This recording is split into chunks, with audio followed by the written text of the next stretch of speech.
இந்த பஜ்ஜி ஆயில் ஃப்ரீயாக இருக்குது. உருளைக்கிழங்கு பஜ்ஜி எப்படி சாஃப்டாக இருக்குது பாருங்கள். மேலே கிறிஸ்பியாக இருக்குது, உள்ளே சாஃப்டாக வந்து இருக்குது. ஈஸியாக சிம்பிளான மெத்தடில் இன்றைக்கி ரெடி பண்ணி போகிறோம். சேம் மெத்தட் வச்சு ட்ரை பண்ணால் கரெக்டாக இதே மாதிரி வரும். பாருங்கள், 2 உருளைக்கிழங்கு, இது 1/4 கிலோ இருக்குது. தோல் சீவிட்டு இந்த மாதிரி நல்லா வாஷ் பண்ணி ரெடியாக வச்சுக்கோங்க. நான் இந்த மாதிரி கத்தியிலே ஸ்லைஸ் பண்ணுறேன். என் கைக்கு எவ்வளோ மிலிஸ் வருது அந்த வரைக்கும் நான் மிலிஸ் பண்ணுறேன். பாருங்கள், நம்ம பஜ்ஜிக்காக இந்த ஷேப் கரெக்டாக இருக்குது. பட் இன்னும் கொஞ்சம் மிலிஸாக ட்ரை பண்ணிக்கலாம். பாருங்கள், இது சரியாக மிலிஸாக வந்து இருக்குது. இன்னும் 4வது பீஸ் கூட நான் எடுத்து காட்டுறேன் பாருங்கள். பட் இந்த மாதிரி உங்களுக்கு வரலனா நீங்கள் பஜ்ஜி கட்டர் இருந்தால் கூட பரவாயில்லைங்க, அதில் நீங்கள் ஸ்லைஸ் பண்ணிக்கலாம்.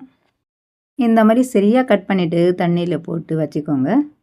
இப்போது நம்ம பஜ்ஜிக்காக பேட்டர் ரெடி பண்ணுறதுக்கு 1 கப் கடலை மாவு நல்லா செலக்ட் யூஸ் பண்ணிக்கோங்க. இது அரிசி மாவு.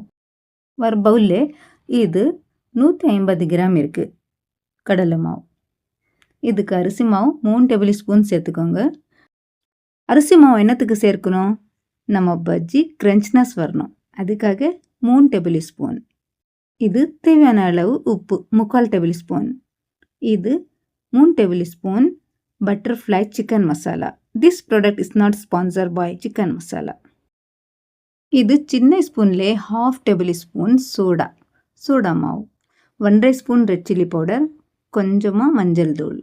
இது கலர், ஃபுட் கலர் ஆப்ஷனல் தான், பிடிச்சனா போடுங்க, இல்லைன்னா நீங்கள் ஸ்கிப் பண்ணிக்கலாம். இப்போது பேட்டர் ரெடி பண்ணுறதுக்கு தண்ணி எந்த கப்லே நம்ம கடலை மாவு எடுத்துக்கிறோம் அதே கப்லே பாதி கப் தண்ணி. முதல்ல பாதி கப் போட்டு நல்லா மசாலா உப்பு எல்லாமே மிக்ஸ் பண்ணிக்கலாம். நீங்கள் கடலை மாவுக்கு எந்த கப் வச்சுக்கிறோம் அதே கப்லே தண்ணி போடணும். பவுல் ரொப்பிட்டு இருக்குது, அதுக்காக நான் கொஞ்சம் ஸ்லோவாகவே மிக்ஸ் பண்ணுறேன்.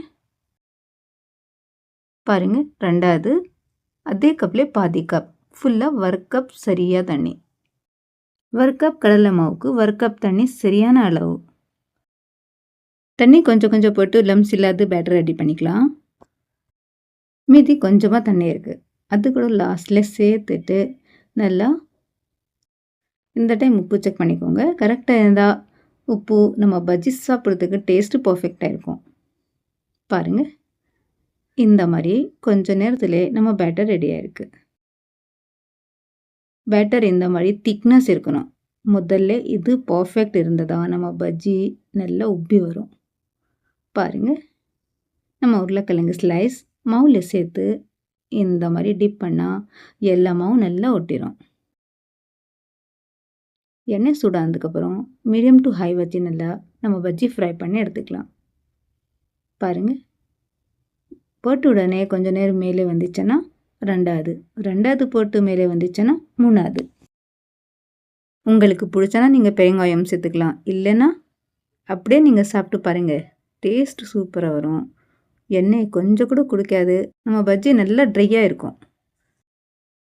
1 by 1 இந்த மாதிரி பஜ்ஜி போட்டு மேலே வந்துச்சுன்னா 2வது மேலே வந்துச்சுன்னா 3வது மேலே வந்துச்சுன்னா 4வது, இப்படியே போடுங்க. பாருங்கள், கலர் கூட கரெக்டாக வந்திருக்கு. அவ்வளோதாங்க. ஒரு பஜ்ஜி எடுத்து பார்த்தா எப்படி உப்பி நல்லா வந்திருக்கு பாருங்கள். அவ்வளோதாங்க, நம்ம ஈவினிங் ஸ்நாக்ஸ் ரெடியாக இருக்குது. சீக்கிரமாக டீ சூடாக ரெடி பண்ணிவிட்டு டேஸ்ட் பண்ணி பாருங்கள். மீதி எவ்வளோ இருக்குது இதே மாதிரி ஃப்ரை பண்ணி எடுத்துக்கலாம். பாருங்கள், இது கூட நல்லா ஃப்ரை ஆகிட்டு இருக்குது.